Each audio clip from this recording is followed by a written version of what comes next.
Welcome to the WHHI-TV Daily News. I'm Betsy McDaniel. It's a hot one out there in the Lowcountry today, but of course there's still a lot to talk about, so let's get started with today's headlines.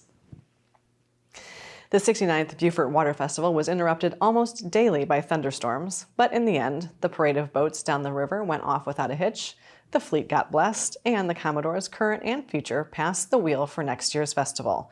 Todd Stowe is now a was-adore. Current program coordinator Dusty Vickers will be the 70th Commodore for next year's festival, just 50 weeks away. Just a reminder, Tuesday at 5:30 p.m. at the Bluffton Library, Beaufort County Sheriff P.J. Tanner will once again explain his request to join the federal immigration program known as 287G to a South of the Broad audience. There will likely be a lively discussion from residents on all sides of the immigration issue. You may want to get there early, as a similar community meeting in Beaufort a couple of weeks ago drew a standing room only crowd. Governor McMaster and other state leaders are making what should be a very interesting and possibly important trip to Germany this week to talk with companies about relocating operations to South Carolina. The timing is interesting, with tariff deadlines coming up August 1st, but this trip has actually been in the works for about a year.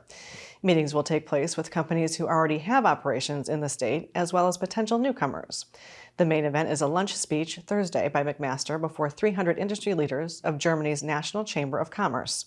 Over 300 German companies have invested more than $16 billion in South Carolina since 2011. State law enforcement officials say they will not pursue any charges in the boating accident off Hilton Head Island last month that killed a 76-year-old Rick Montgomery and his 73-year-old wife, Patsy. A final report released this week by the State Department of Natural Resources says the 23-foot boat crashed into a channel marker in the dark at over 30 miles an hour on June 27th. The boat then capsized, pinning and drowning the Montgomerys. Two friends of the Montgomerys were injured in the crash and taken to Hilton Head Hospital. The Montgomerys moved to Sun City from the Charlotte area about 7 years ago. It was one of the first fatal boat crashes in the county since the 2019 crash that killed Mallory Beach and started the whole Murdaugh saga. And we hope you didn't get scammed by a St. Helena woman who will now spend time in federal and state prisons for bilking over $550,000 from investors in a purchase of an $18 million property in Port Royal for a Western-themed development that never happened. 38-year-old Samantha Nottingham will begin serving a 1-year sentence in federal prison in October, followed by a 2-year term in state prison, 5 years of probation, and restitution to those she defrauded. She also used fake tax returns, banking records, and even stole IDs to conceal her identity to buy 3 trucks from a local car dealer.